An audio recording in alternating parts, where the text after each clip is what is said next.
আসসালামু আলাইকুম বন্ধুরা, কেমন আছেন? আশা করি ভালো আছেন। আমার আগের একটি ভিডিওতে আপনাদেরকে আমার একটি নতুন ব্রিজ প্রজেক্ট দেখিয়েছিলাম। আজ আপনাদের দেখাবো এই ব্রিজে কিভাবে পিলার স্থাপন করা হচ্ছে। পিলার স্থাপন করার জন্য আমি দুটি সার্ভে মেশিন নিয়েছি। একটির দ্বারা পিলারের পজিশন নির্ধারণ করে দেব, আরেকটির দ্বারা পিলারের লেভেল ফিক্সড করে দেব। ভিডিওর শুরুতে আপনারা যে পিলারটি দেখতে পেলেন সেটা আজ স্থাপন করব। ওই যে দূরে একটি ক্রেন দেখতে পেলেন, ওই ক্রেনের সাহায্যে পিলারটি স্থাপন করা হবে।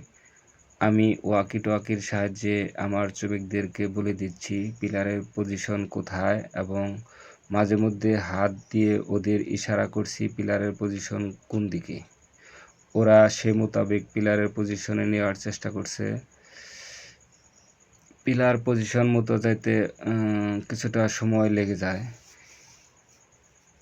এবার পিলারটি প্রায় সঠিক পজিশনে নিয়ে গেছে। এখন আমি ওদেরকে পিলারটি ড্রাইভ করার জন্য অনুমতি দিচ্ছি। ওরা ঠিক এখন ওই পিলারটি ড্রাইভ শুরু করে দিল। পিলার ড্রাইভ শুরু হয়ে গেছে। ভিডিওটি যদি আপনাদের কাছে ভালো লাগে তো শেয়ার করে অন্যকে দেখার সুযোগ করে দিন। আসসালামু আলাইকুম, সকলেই ভালো থাকবেন।